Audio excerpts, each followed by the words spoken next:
They acknowledge God's majesty. They acknowledge his sovereignty and his beauty. Verse 6 is the culmination. It's actually, in my opinion, the linchpin of the song. Oh, come, let us worship and bow down. Let us kneel before the Lord, our Maker. I want us to see that this is describing worship as a way of life, not as a momentary action. I do not know when we made worship the singing of songs, but worship in Scripture was how people lived with God in view. Worship in Scripture was sacrifices. Worship was obedience. Worship was keeping the law and keeping the Sabbath. What does Romans tell us? This reasonable act of worship, right? It's dedicating, devoting, giving our bodies and our lives unto God. See, our songs were meant to simply be the overflow of worship, not the action of it. So I'll stop for just a second and ask, are we living with God in view in such a way that our lives day to day can be called worship? Or are we in a hurry to get to worship? Is worship the music that plays in the background as we live however we're going to live? Verse 6 is telling us to live in reverence and obedience, in submission and in surrender. That's the definition of worship.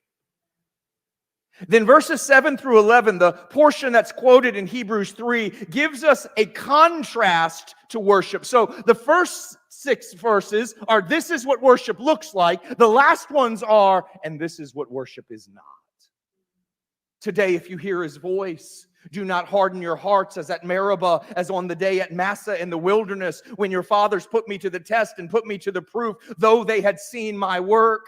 For 40 years I loathed that generation and said, they are a people who go astray in their hearts, and they have not known my ways. Therefore I swore in my wrath, they shall not enter my rest.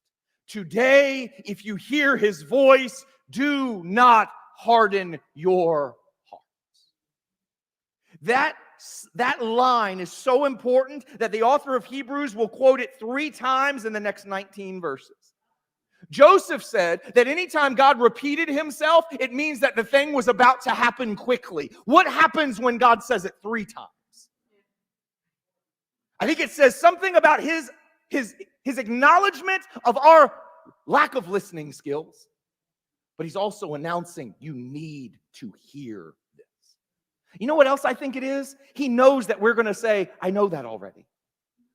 He knows that we're going to read it and go, I haven't hardened my heart. I'm not hardening my heart. I'm not like them. And so what does he do? He says it again.